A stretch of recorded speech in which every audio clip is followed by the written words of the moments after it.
warahmatullahi wabarakatuh. Dan yang saya hormati Bapak Ibu Dewan Guru dan staf dosen. Pertama-tama adalah kita ucapkan puji syukur kehadirat Allah Subhanahu wa Ta'ala karena atas rahmatnya sehingga kita masih diberikan kesehatan berupa nikmat sehat, kita dapat berkumpul dalam acara diseminasi penyebaran pemahaman dan penerapan pengalaman budaya positif. Nah, sebelum Bapak Ibu guru hebat, sebelum kita memasuki acara, kita biar lebih semangat, ya.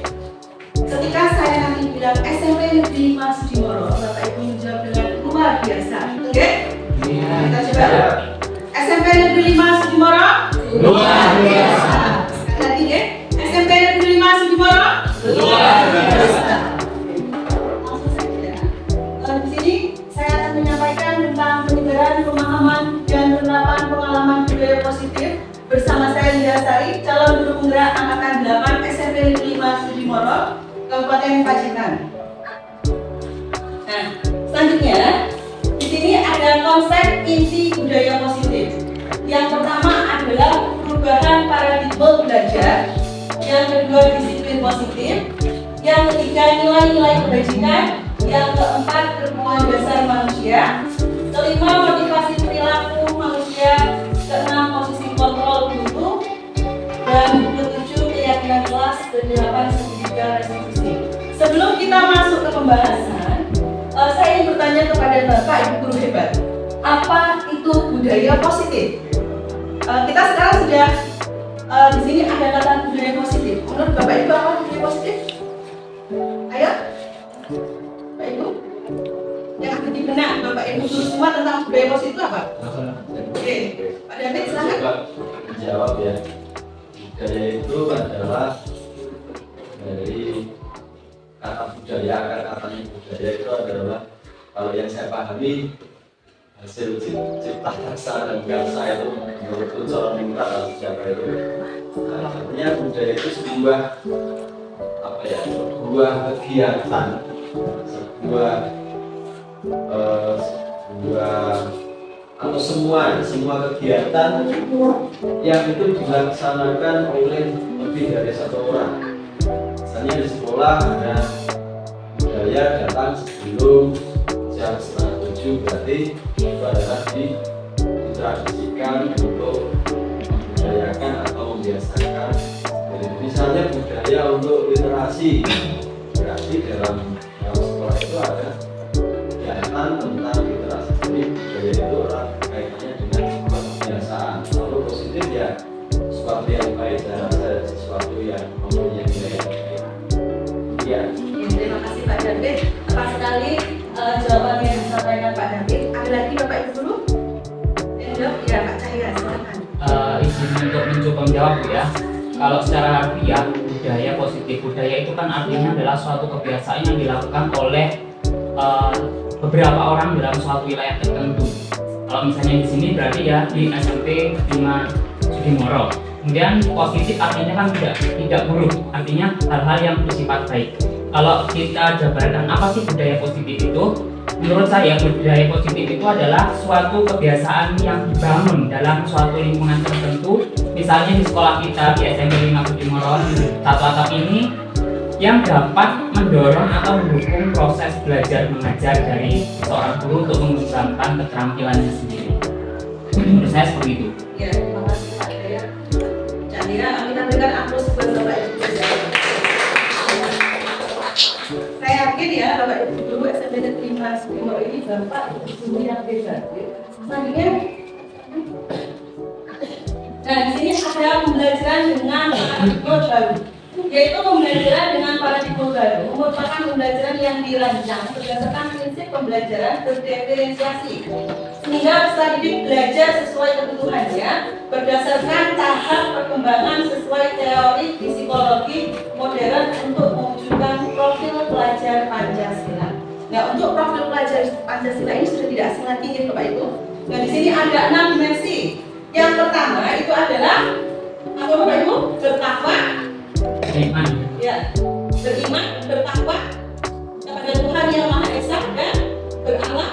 Iya. Yang kedua adalah kebinaan.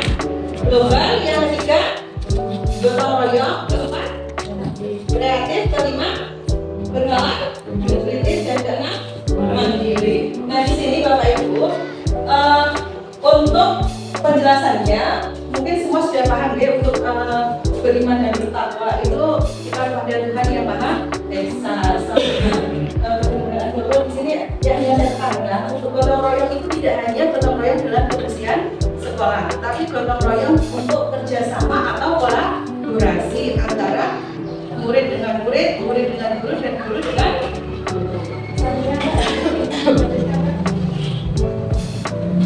Nah, di sini ada miskonsepsi tentang teori kontrol. Nah, di sini untuk paradigma sekarang yang kita gunakan adalah teori kontrol. Yang kalau yang paradigma yang dulu menggunakan stimulus dan respon. Di sini ada miskonsepsinya. Ilusi guru mengontrol murid. Nah, di sini ada ilusi.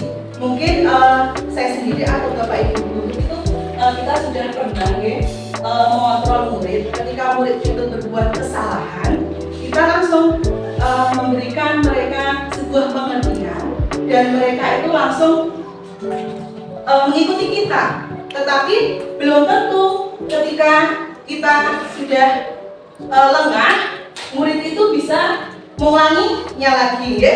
Nah, itu adalah salah satu ilusi guru mengontrol murid. Sekarang ilusi bahwa semua penguatan positif, efektif dan bermanfaat. Nah, itu adalah sebuah ilusi. Semua penguatan itu menurut kita itu efektif dan bermanfaat. Selanjutnya, ilusi bahwa kritikan dapat membuat rasa bersalah, mampu menguatkan karakter. Nah, jadi kita mempunyai ilusi bahwa kritikan kita kepada murid itu sehingga membuat murid itu merasa bersalah dan mampu menguatkan karakter murid tersebut. Selanjutnya, ilusi bahwa orang dewasa berhak memaksa. Kita dan murid, tentu kita lebih dewasa dari murid-murid kita. Dan kita mempunyai ilusi bahwa kita itu adalah guru itu adalah orang yang berkuasa. Tapi sebenarnya Bapak Ibu, nanti menurut teori kontrol itu adalah penjelasannya, oke? Nanti kita simak selanjutnya. Nah, di sini adalah mengubah paradigma stimulus respon ke pendekatan teori kontrol. Nah, untuk stimulus respon ini adalah paradigma yang lalu atau paradigma yang lama. Sekarang kita menggunakan paradigma sekarang adalah menggunakan pendekatan teori kontrol. Di sini untuk stimulus respon ini adalah realitanya kebutuhan kita sama. Nah, jadi untuk yang teori yang pada dahulu kita menggunakan kebutuhan kita sama, tapi teori kontrolnya realitanya adalah kebutuhan kita itu berbeda. Jadi setiap orang itu memiliki kebutuhan yang berbeda-beda. Tentunya untuk yang kedua, stimulus responnya, semua orang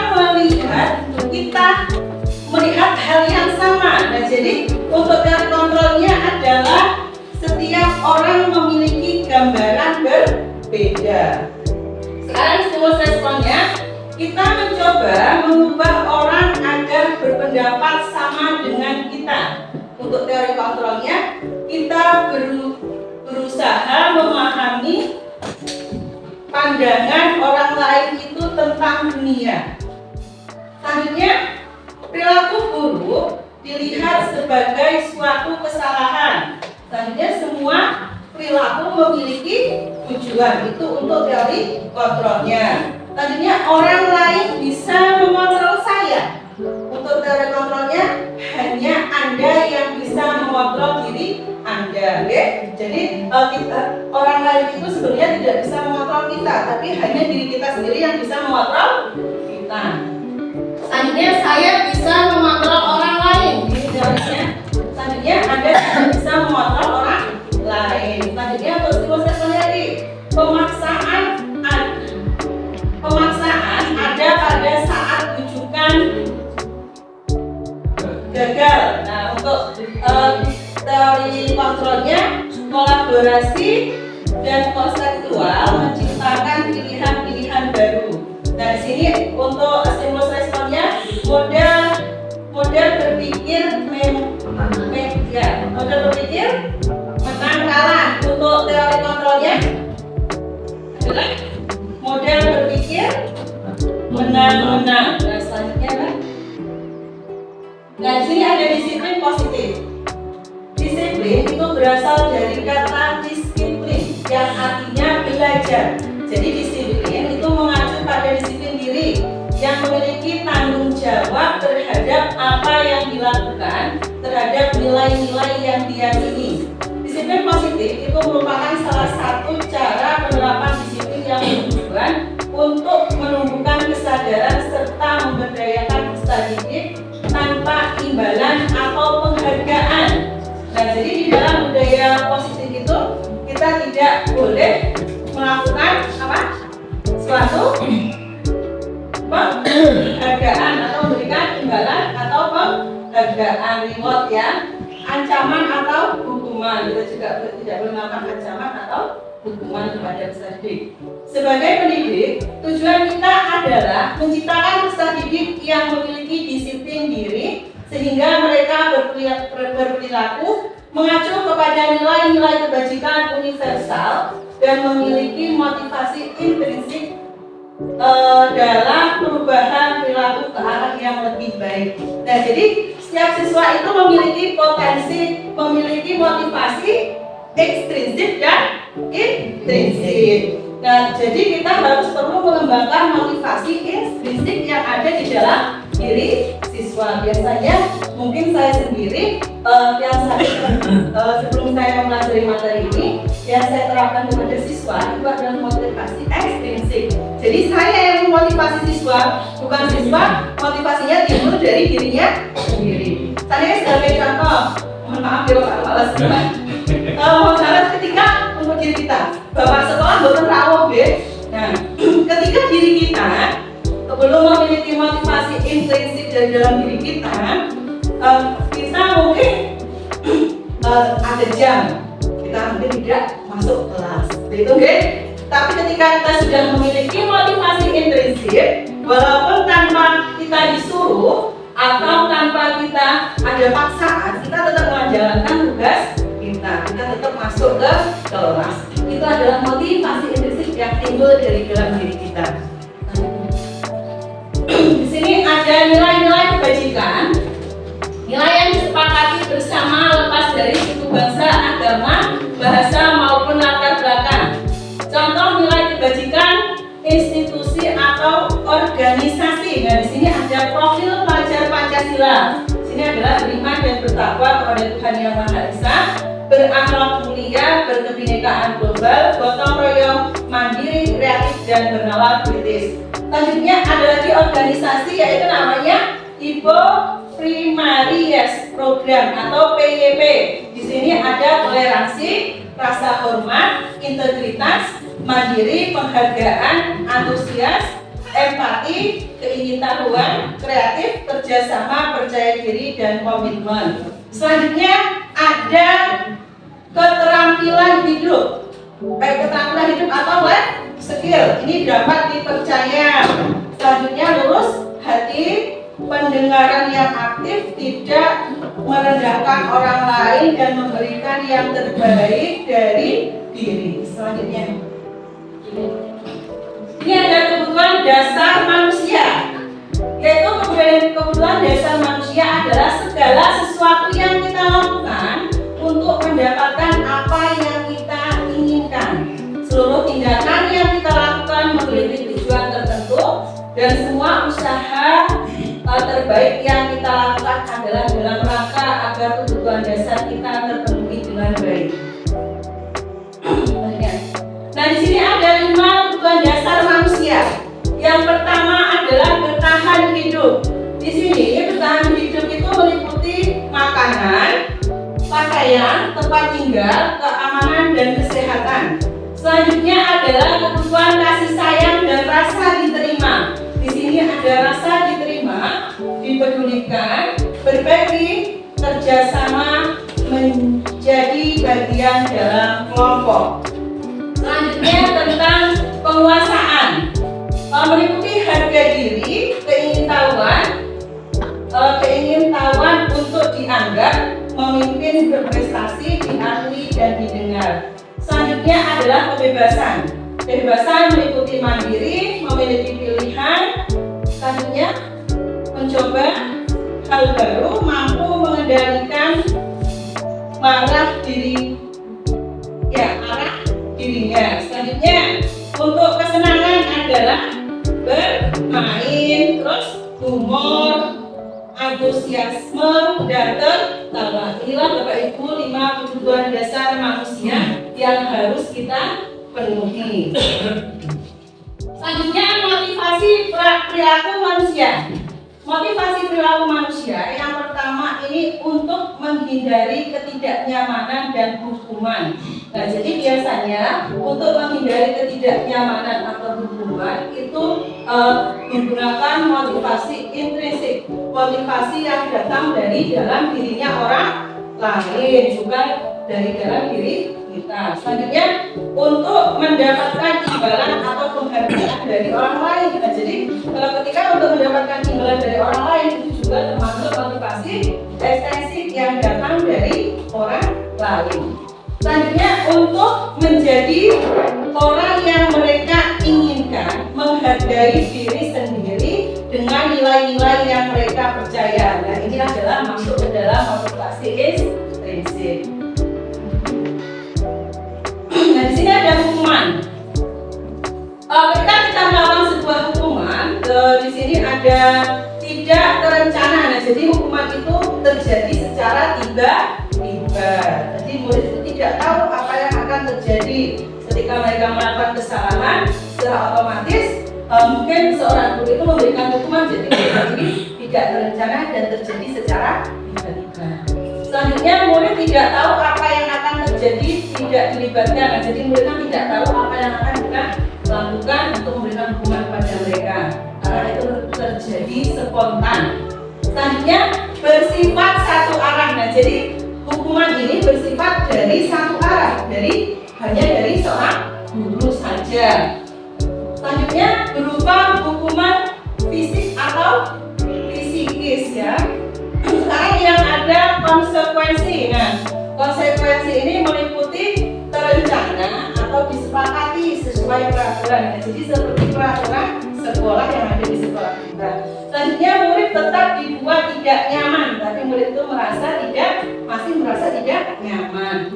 Selanjutnya sikap guru selalu memonitor murid. Nah, jadi di sini ada teori hukuman dan konsekuensi, tapi itu masih membuat murid itu menjadi kurang nyaman. Sekarang kita masuk ke restitusi. Untuk restitusi itu adalah proses menciptakan kondisi bagi murid untuk memperbaiki kesalahan. Nah, jadi proses kolaborasi yang mengajarkan murid untuk mencari solusi sendiri. Nah, jadi dengan kita melakukan restitusi kepada murid, kita melakukan pendekatan kepada murid, kita menjalin hubungan baik kepada murid. Nah, dengan perlahan murid itu akan tahu sendiri apa permasalahan mereka dan bagaimana cara mengatasi permasalahan tersebut. Nanti ada contohnya sebuah permasalahannya. Di sini ada 5 posisi kontrol guru. Nah, jadi di dalam 5 posisi kontrol guru itu ada guru yang memiliki posisi kontrol sebagai penghukum. Ada guru yang memiliki kontrol sebagai pembuat merasa bersalah. Ada seorang guru yang memiliki kontrol sebagai teman. Ada seorang guru yang memiliki kontrol sebagai pemantau. Dan ada guru yang memiliki kontrol sebagai manajer. Sebelum kita masuk ke pembahasan, menurut Bapak Ibu dari kelima kontrol tersebut yang paling baik yang mana? Sebelum kita jelaskan. Manajer. Ya, Pak Anang manajer. Tepat sekali kita buatkan kampus buat Pak Anang. Ada yang lain setuju? Manajer? Enggak? Teman, teman. Ya, sebelum kita pembahasan ada lagi? Ada lagi Bapak Ibu? Pak Purnomo adalah teman. Nanti kita sharing bersama lagi. Pak Cahya apa? Teman. Bu Arida? Teman Tante? Bu Dina? Pak Kres? Jadi ya?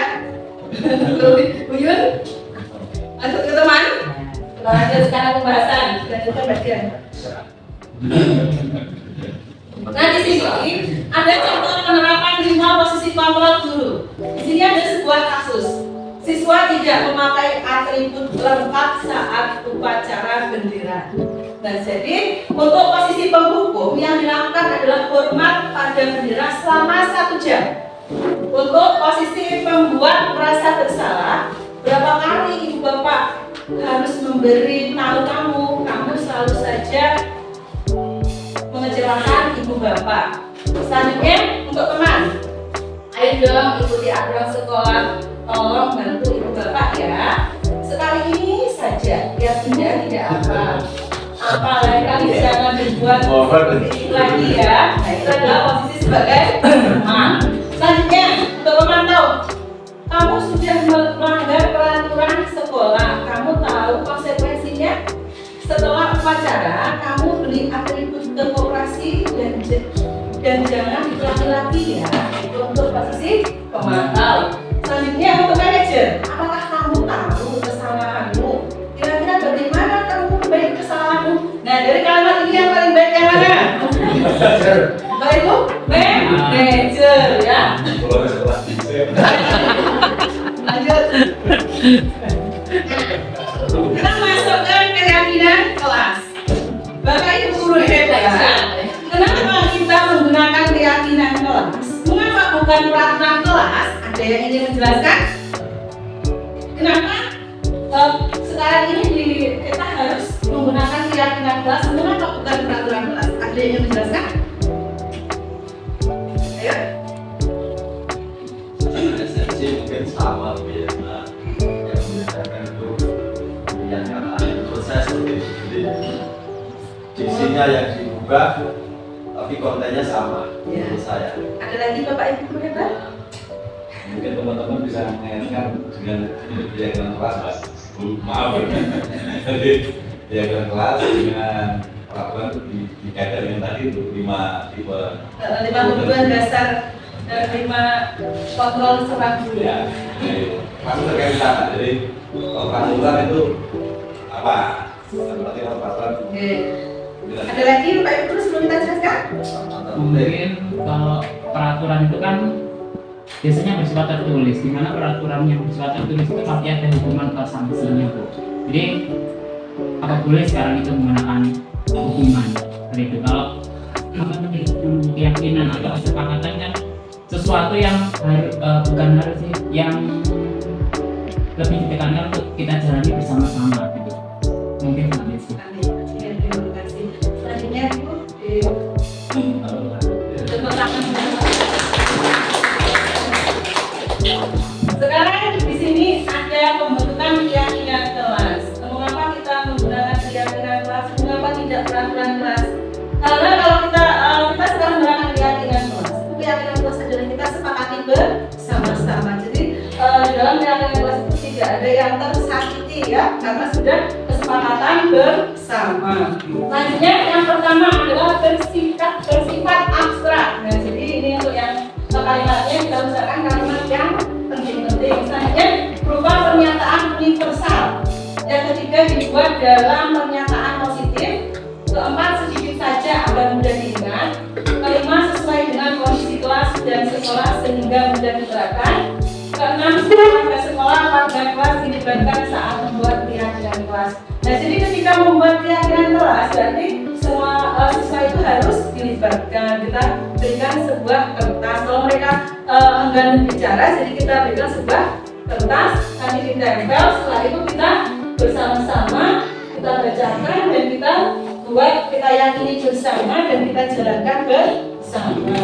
Dan untuk keyakinan kelas itu sebaiknya kita buat seperti poster. Jadi bisa kita tempel di kelas. Artinya keyakinan kelas pelajaran matematika nanti ditempel. Dan jadi siswa itu kalau ditempel nanti mereka akan ingat. Jadi oh ternyata keyakinan kelas saya seperti ini. Jadi saya tidak boleh melanggar keyakinan kelas. Gitu. Lanjut. Selanjutnya di sini ada segitiga restitusi. Nah, segitiga restitusi itu adalah proses dialog yang dijalankan oleh guru agar dapat menghasilkan murid yang mandiri dan bertanggung jawab. Nah, jadi dari segitiga restitusi ini dituntut untuk menghasilkan murid yang mandiri, murid yang bertanggung jawab. Dalam artian ketika suatu lakukan. Seandainya mereka diberi tugas, mereka mengerjakan tugas tersebut, mereka ingin bertanggung jawab. Di dalam segitiga restitusi ini ada 3 langkah-langkah yang akan kita terapkan menggunakan segitiga restitusi. Yang pertama adalah menstabilkan identitas. Yang kedua, validasi tindakan yang salah. Yang ketiga adalah menanyakan keyakinan.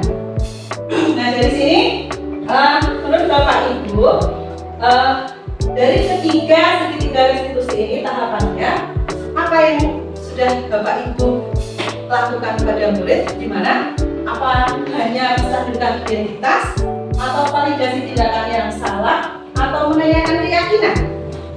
Kira-kira di mana yang sudah dilakukan? Apakah semuanya sudah dilakukan? Barangkali belum ya? Kalau belum kita lanjutkan. Nah, di sini ada menstabilkan identitas. Berdasarkan prinsip membuat kesalahan adalah bagian dari proses pembelajaran. Nah, di sini kalimatnya berbuat salah itu wajar. Nah, itu salah satu kalimat yang ada di menstabilkan identitas. Tidak ada manusia yang sempurna. Ibu bapak juga pernah melakukan itu. Ibu bapak tidak mau mencari siapa yang salah, tapi ibu bapak ingin mencari solusi dari permasalahan ini.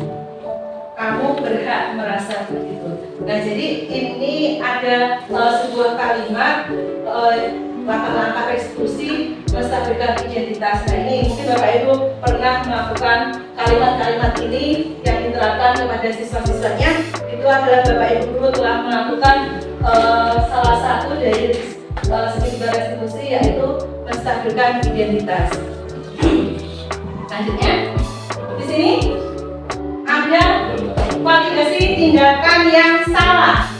Jadi berdasarkan prinsip setiap perilaku berusaha memenuhi suatu kebutuhan tertentu. Nah, jadi kalimatnya kamu pasti punya alasan mengapa melakukan hal itu. Yang kedua, padahal kamu bisa melakukan hal yang lebih buruk daripada itu. Yang ketiga, kamu patut bangga telah melindungi sesuatu yang penting bagimu atau buatmu. Selanjutnya, kamu melakukannya karena mempertahankan semua yang penting bagimu. Nah, itu adalah salah satu kalimat dari validasi tindakan yang salah. Di sini ada menanyakan keyakinan. Berdasarkan prinsip teori kontrol bahwa pada dasarnya kita termotivasi secara intrinsik. Nah, tadi saya sudah menyampaikan bahwa motivasi itu ada motivasi 2, motivasi ekstrinsik dan motivasi intrinsik. Untuk motivasi ekstrinsik itu yang datang dari luar. Yang S itu luar, yang intrinsik adalah dalam diri siswa. Untuk kalimatnya, apa keyakinan kelas kita? Nah, itu selanjutnya nilai-nilai apa yang telah disepakati bersama. Selanjutnya, seperti apa gambaran kelas yang ideal menurut kamu? Kamu ingin menjadi orang yang seperti apa?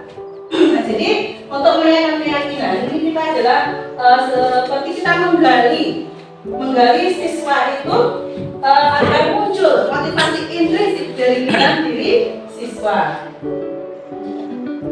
Dan di sini adalah contoh.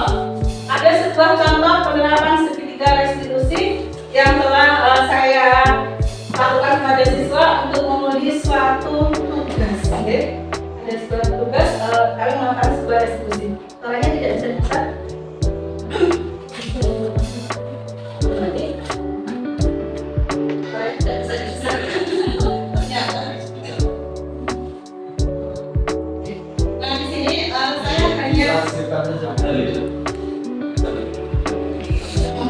Sedih. Tidak bisa. Di sini untuk contoh penerapan segitiga restitusi itu saya menggunakan 3 langkah tadi. Yang pertama tadi adalah menstabilkan identitas, validasi tindakan yang salah, dan pertanyaan-pertanyaan kepada siswa tadi sesuai dengan yang telah disampaikan tadi. Tapi mohon maaf ini kalau tidak terdengar. Jadi dia jadi host dijelaskan dia menjelaskan ya intinya Karena yang tadi enggak. tanya apa Oke. Yang tadi ya gimana? Yang pertama dulu. Ya, ini dari menstabilkan identitas. Dan di dalam video itu ceritanya Natasha itu pekerjaannya itu dicontek oleh temannya.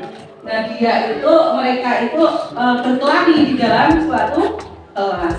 Setelah itu saya menerima laporan dari ketua kelasnya bahwa Natasha itu sedang bertengkar dengan Renaldi. Nah setelah itu saya memanggil Natasha. Setelah saya memanggil Natasha, saya menanyakan kepada Natasha, Natasha, kamu tahu apa yang kenapa kamu ibu panggil? Nah Natasha menjawab, iya Bu, saya tahu, saya kemarin bertengkar dengan Renaldi. Selanjutnya saya menanyakan kepada Natasha sesuai dengan menstabilkan identitas. Kamu tahu tindakan yang kamu lakukan itu di sini ya. Apa kamu tahu apa tindakan yang kamu lakukan itu? Nah dia juga menjawabnya, ya Bu, saya mohon maaf. Saya juga guru menjawab. Saya menstabilkan identitas dengan Linda juga paham apa yang kamu rasakan ketika Bu Linda berada di posisi kamu, pasti Linda akan melakukan hal yang sama gitu.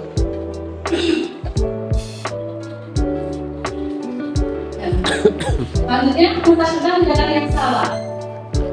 Saya menanyakan, kamu pasti punya alasan dari kenapa kamu melakukan hal itu. Langsung dia secara spontan dia menjawab, iya Bu, saya kesal Bu, saya sudah susah payah mengerjakan tugas, tetapi Renaldi enak-enakan hanya tinggal menyontek saja. Nah, seperti itu. Jadi ketika kita melakukan validasi tindakan kepada siswa, secara otomatis siswa akan spontan menjawab apa yang telah ada di dalam dirinya, menjawab dengan sebenarnya. Setelah itu saya menanyakan keyakinan. Apa keyakinan kelas kita, Natasha? Nah, selanjutnya Natasha menjawab, keyakinan kelas kita adalah saling menghormati antar teman Bu. Nah, jadi tindakan kamu dengan bertengkar dengan Renaldi itu apakah sudah sesuai dengan keyakinan kelas kita? Nah, secara spontan Natasha menjawab tidak Bu. Nah, seperti itu. Nah, setelah itu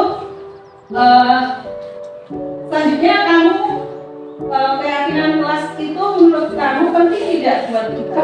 Penting Bu, karena keyakinan kelas itu sudah kita sepakati secara bersama-sama. Kamu bersedia untuk memperbaiki masalah ini? Bersedia Bu? Bagaimana caranya? Saya akan lebih menghormati Renaldi Bu, menghormati temanku, dan saya juga akan menjelaskan kepada Renaldi agar tidak menyontek lagi Bu, dan saya akan membantu Renaldi agar Renaldi juga bisa mengerjakan tugas-tugas yang telah diberikan. Renaldi tidak hanya menyontek lagi Bu. Setelah itu kamu sudah tahu apa yang untuk penyelesaian masalah ini kamu sudah mengerti. Selanjutnya kamu boleh kembali ke kelas. Nah, seperti itu. Itu hanya cuplikan dari video tadi, Bapak Ibu, yang tidak bisa didengar suaranya. Akhirnya ini ada testimoni dari siswa. Nah, testimoni dari siswa juga tidak bisa terdengar. Nah, di situ. Nah,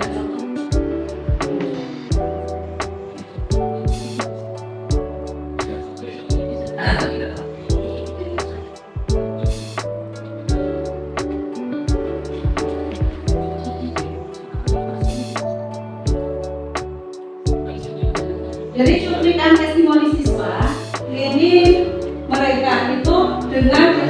melakukan segitiga restitusi itu membuat mereka lebih nyaman. Karena secara langsung tanpa kita kan biasanya langsung kita datangkan berdua seperti itu. Nah ini kita hanya melakukan kepada menggunakan segitiga restitusi, jadi mereka itu langsung tahu apa yang akan mereka lakukan dari permasalahan yang mereka hadapi. Mereka bisa langsung menyelesaikan permasalahan mereka sendiri dan menemukan solusinya. Nah, alhamdulillah kita sudah sampai di penutup, Bapak Ibu. Dalam penerapan program disiplin positif, hendaknya guru memiliki standar kepribadian profesional dan sosial yang baik, di mana guru mampu merefleksikan dirinya dalam posisi kontrol saat ini, bagaimana perjalanan dirinya sebagai among, sebagai sebagai manajer yang menuntun muridnya menjadi insan yang mandiri, merdeka dan bertanggung jawab. Nah, Bapak Ibu, di sini ketika kita mempelajari serangkaian materi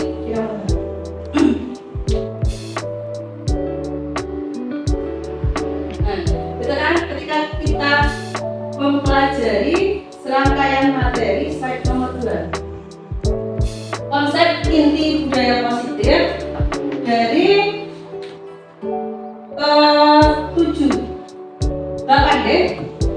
8 konsep inti budaya positif ini. Bapak Ibu sekarang bagaimana miskonsepsi atau pemikirannya sekarang ke posisi kontrol yang mana?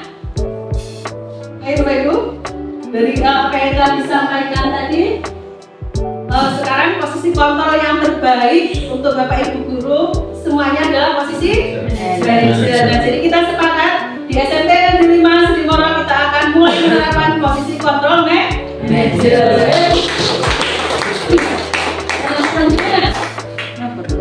Dari yang telah kita konsep inti budaya positif yang kita bahas, kita akan membuat sebuah keyakinan kelas atau kesepakatan kelas. Tadi sudah dijelaskan.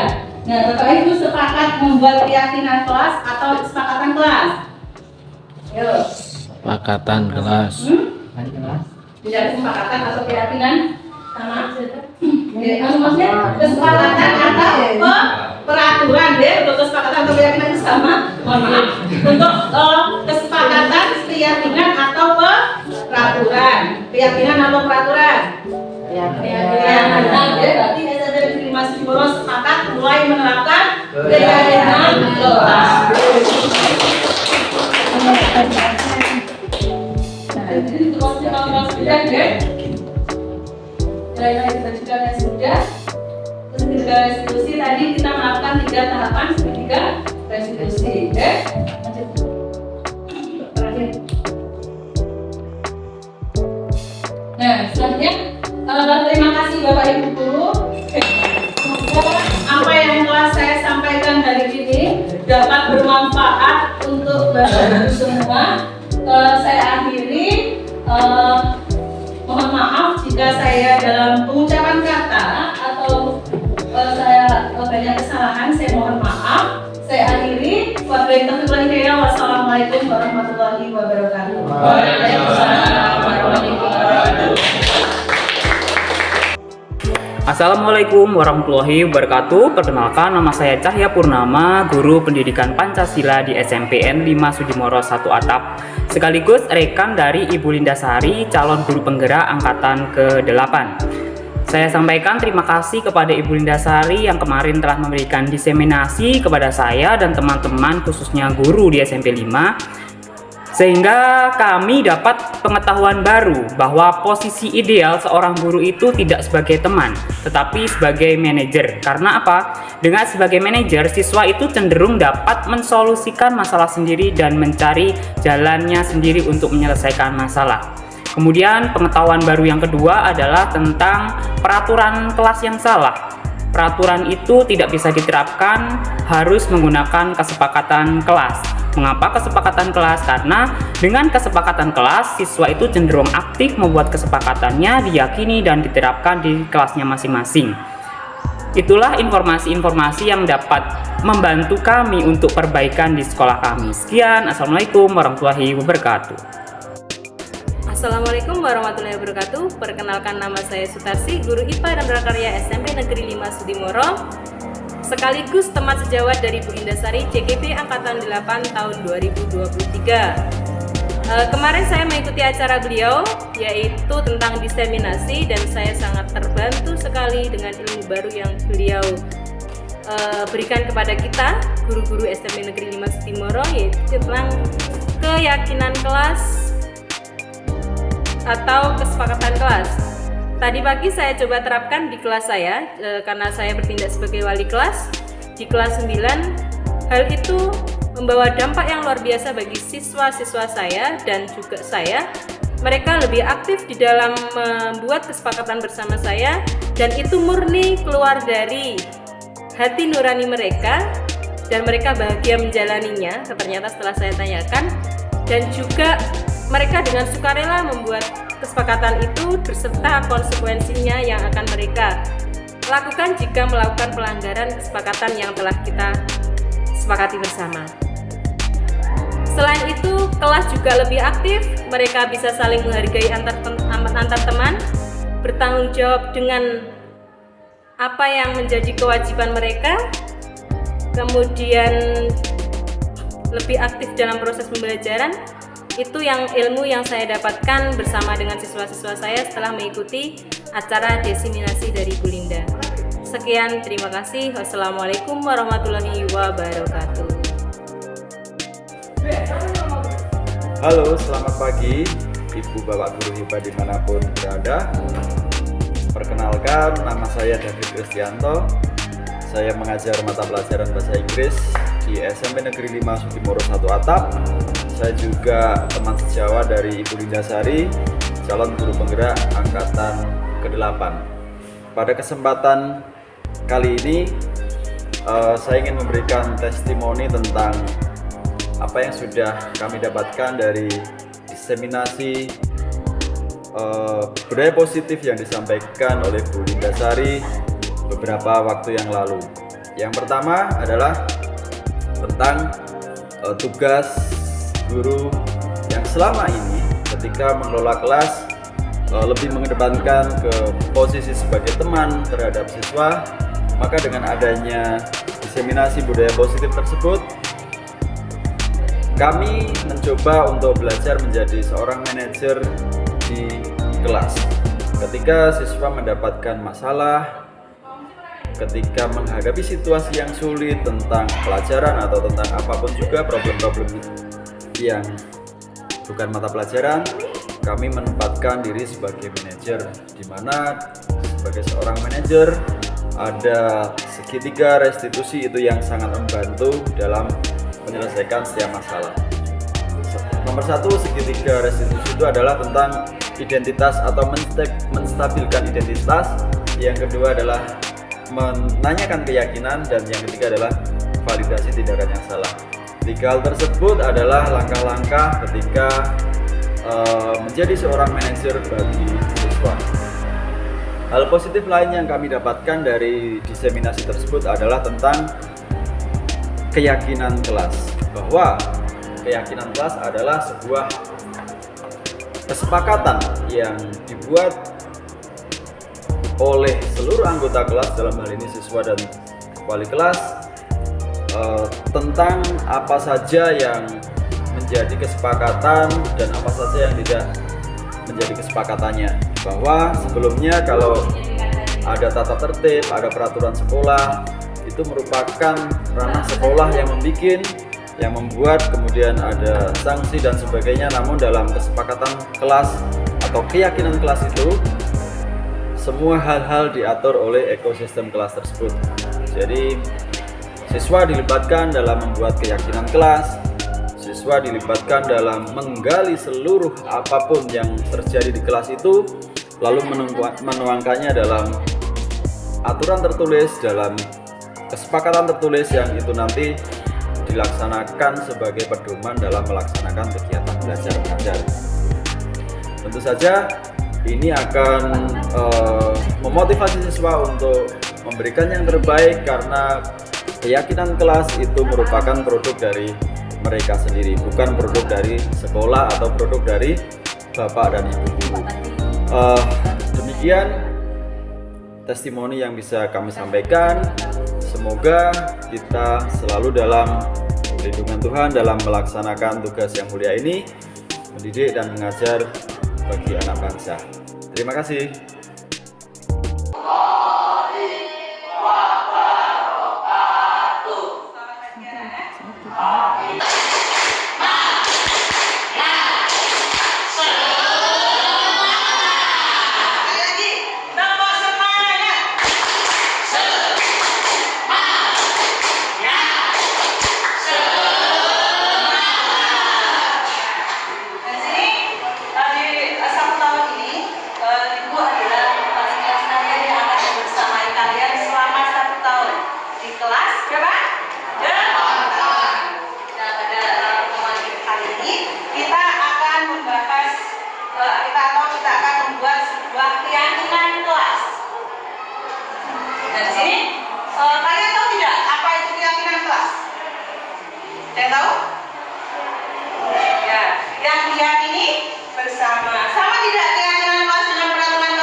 Nilai-nilai kebaikan apa?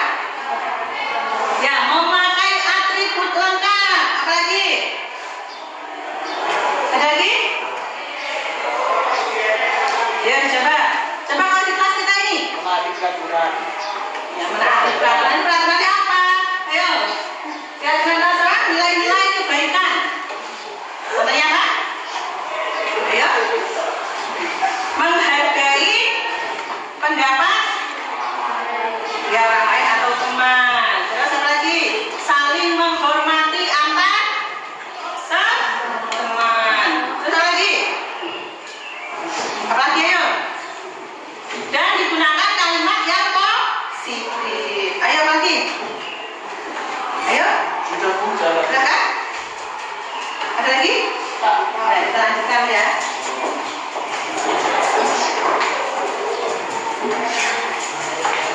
Nah, di sini ada tujuan dari pembuatan keyakinan kelas. Yang pertama apa?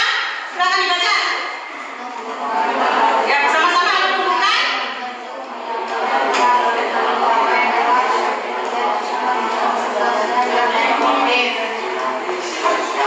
Ya, yang satu adalah menemukan keterlibatan murid dalam pembentukan keyakinan kelas. Nah, jadi nanti dalam pembuatan keyakinan kelas ini adalah melibatkan kalian semua. Ide-idenya nanti dari kalian ya. Selanjutnya yang kedua apa?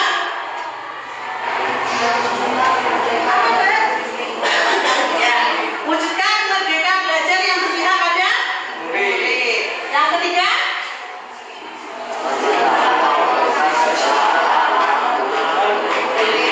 Ya, menciptakan komunikasi satu arah antara guru dan murid. Nah, jadi nanti kita akan saling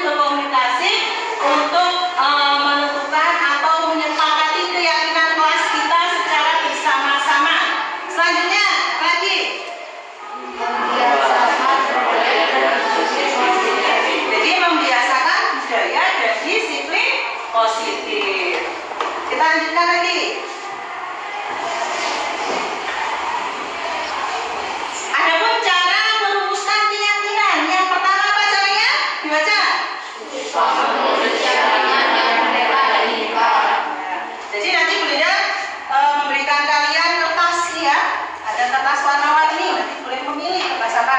Nanti kalian rumuskan keyakinan kalian, ide-ide kalian nanti Ibu bagikan, semua mendapatkan dan semua menuliskan ya. Yang kedua apa?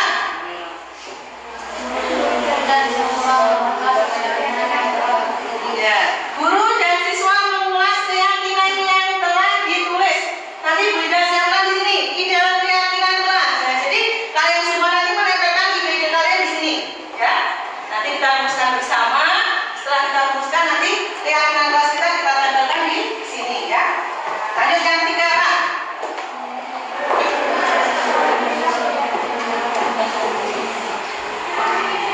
Ya, guru dan siswa ya memilah keyakinan yang penting. Nah, jadi dari jumlah siswa ada berapa ini? 26. Nah, nanti kan dari keyakinan kalian 26 ini kita jadikan yang penting-penting kita ambil nanti. Mungkin ada 2 orang, ada yang sama, nanti kita jadikan yang sama-sama kita jadikan satu. Kita buat kalimat yang positif. Selanjutnya apa? Ya, mengubah kalimat.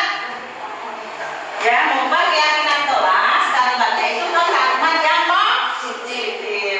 Contohnya apa kalimat positif? Yuk. Yuk. Adik, tidak boleh membuang sampah sembarangan. Kalimat positif apa? Yuk. Tidak boleh membuang sampah sembarangan. Kalimat positifnya apa? Ya, betul sekali, kita berikan aplaus buat Desi, ayo. Kenapa? Membuang sampah pada tempatnya. Itu adalah contoh kalimat negatif dan kalimat positif. Lanjut. Apa lagi? Ya, mengecek dan menyepakati keyakinan kelas. Nah, setelah nanti sudah kita ambil yang penting-penting, kita yakini bersama dan kita sepakati bersama dan kita jalankan bersama. Selanjutnya di sini mencurahkan ide dan gagasan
sudah mendapatkan kertas. Sekarang kalian tulis tentang keyakinan kelas kalian masing-masing. Setelah itu kalian tempelkan di ide keyakinan kelas ya. Yang sudah silakan maju langsung ditempelkan di sini.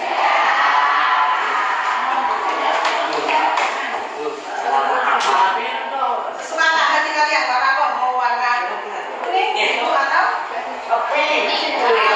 tulisnya tuh ya nih ya. Apa? Bukan warna apa? Nih. Nanti yang ditulisi sing ora telek, yang tidak telek ya. Nanti kita tandakan itu yang ini. Ayo sudah, silakan masuk ke depan sudah.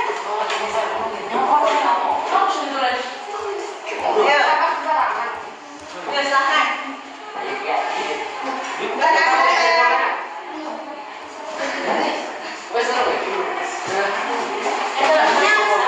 Semua harus terlibat, semua harus menuliskan keyakinannya masing-masing. Yang juga banyak. Karena ayo silakan.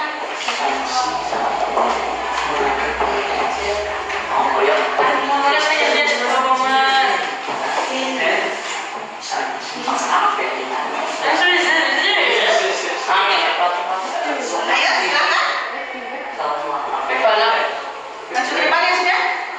Tempelkan di sini. Sudah belum? Masih ya? Ready?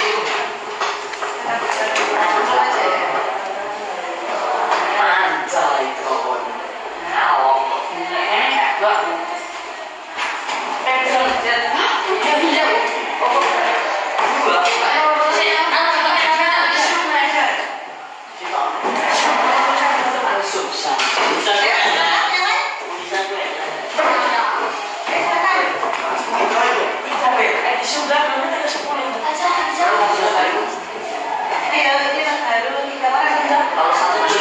Boleh, satu boleh. Boleh satu, boleh 2. Silakan.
Mama Ati datang ke kelas sama saling menghargai sini. Sini ada saling menghargai sesama penghuni kelas. Ini kalimat yang kita buat ya. Coba. Saling menghargai sesama. Saling menghormati apa? Ade? Kita bahas sini. Mana Ati kelihatan kelas. Dari siapa? Saling menghormati antar teman. Saling menghormati antar teman. Ayo siapa yang mau tuliskan? Ya silakan. Pak apa?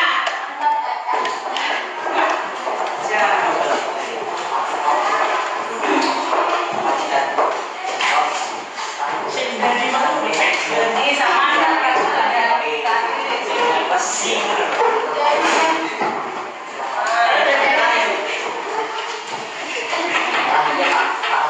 pakai air gelasnya sama, sampah pada tempatnya sama, dari yang juga sama. Setiap kesepakatan harus dipatuhi sama saja ya. Berpakaian yang sopan jadi sudah belum? Belum? Itu memakai air gelasnya. Berarti berpakaian yang sopan, jangan ditambah. Berarti setelah kita membuat keyakinan kelas, nanti tidak ada baju yang dikeluarkan ya. Bajunya harus dimasukkan semua, karena ini sudah menjadi keyakinan kita ya. Nanti jadi kalian harus sadar baju saya keluar, jadi kalian masukkan. Ini sama saja berpakaian yang sopan. Ya, taruh sini aja ya. Kalau yang bisa, biasa melolong ya. Ya siapa yang belum nulis? Mana Pak? Mana Pak?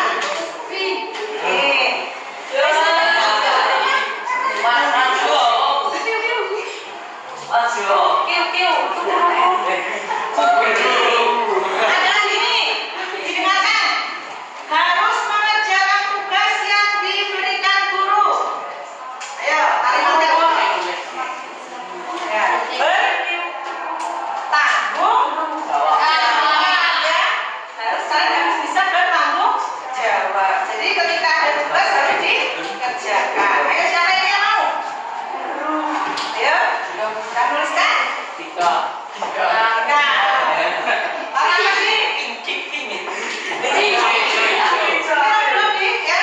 Belum ya? Kuning lah. Kuning.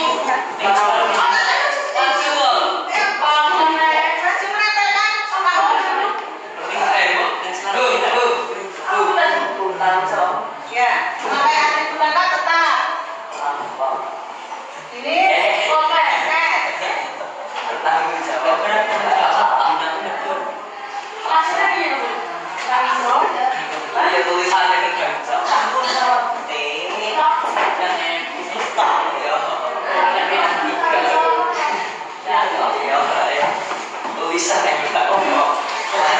tadi ya, ada tambahan memakai mana yang sopan lagi? Betul ya?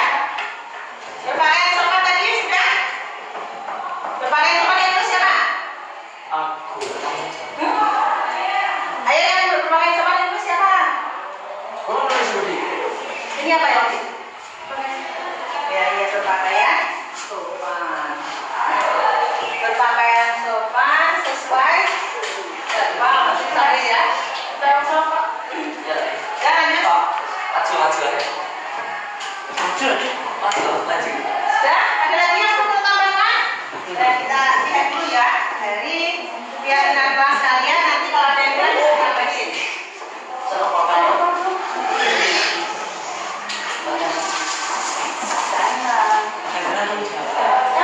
Andika, bisa nggak tuliskan Andika? Ayo, tulisan pilihan.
kalian juga harus perlu ditambahkan tidak aktif dalam apa ya? Ya aktif dalam kelas itu loh. Pernah? Kalau tidak, selanjutnya menaati keyakinan kelas. Nah, jadi kalian harus menaati keyakinan kelas yang telah kita sepakati bersama. Ini selanjutnya berpakaian yang sopan. Nah, tadi kalian harus berpakaian yang sopan. Jika masih ada yang harus dikeluarkan, itu harus dimasukkan ya. Karena ini sudah menjadi keyakinan kelas kita. Setelah itu, jika pelajaran olahraga semuanya harus memakai baju olahraga. Tapi jika pelajaran mapel, kalian harus menggunakan baju sesuai dengan hari itu ya. Jangan nanti kalau pas pelajaran matematika nanti ada yang pakai baju olahraga. Selanjutnya bertanggung jawab. Nah, jadi bertanggung jawab ini adalah keyakinan kita. Kalian harus bertanggung jawab atas tugas-tugas yang diberikan oleh Bapak Ibu guru. Ketika ada Bapak Ibu guru yang memberikan tugas, kalian harus mengumpulkan tugas ya. Harus sadar bahwa kalian sudah mempunyai keyakinan kelas. Jangan menunda-nunda suatu pekerjaan. Selanjutnya, saling menghormati sesama teman. Nah, jadi kalian di dalam suatu kelas, kalian harus menghormati antar teman. Tidak boleh saling mengejek. Selanjutnya, kalian harus saling menyayangi karena satu kelas ini adalah apa? Keluarga ya. Ya, ini ada yang di sini ada 1, 2, 3, 4, 5, 6, 7, 8. Ada 8 keyakinan kelas. Apakah perlu ditambahkan lagi? Tidak pas. Tidak pas. Kalau sudah, yang pegang bolpoin, satu maju dan tulis tanda tangan di sini dan kasih nama ya. Ayo silakan dari sini. Di sini. Maju ke depan. Tanda tangan mana di sini atau tanda tangan. Tanda tangan kasih nama. Nah, ini adalah karena kita sudah sepakati bersama, kalian silakan tulis nama dan tanda tangan. Kita kasih nama. Desi. Ayo yang lain. Silakan. Silakan yang lain.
Hãy subscribe cho kênh Ghiền Mì Gõ để không bỏ lỡ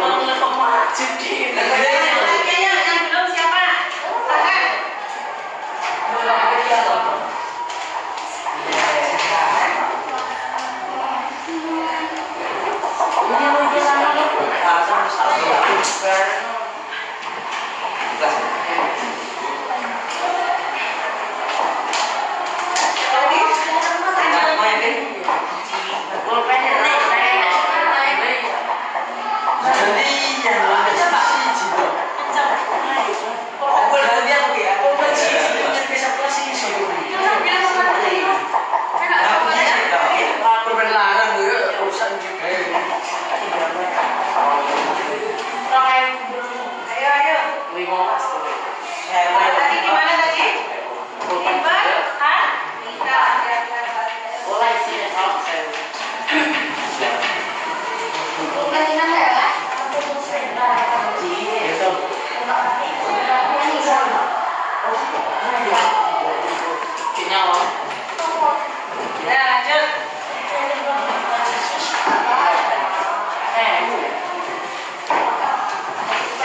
tidak ada pertanyaan, mengucapkan terima kasih atas kerjasama kita hari ini dan membuat keyakinan kelas bersama yang akan kita sepakati bersama. Setelah itu, kalau tidak ada pertanyaan, kalian boleh istirahat ya. Jadi pertemuan hari ini. Wabillahi taufiq wal hidayah. Wassalamualaikum warahmatullahi wabarakatuh.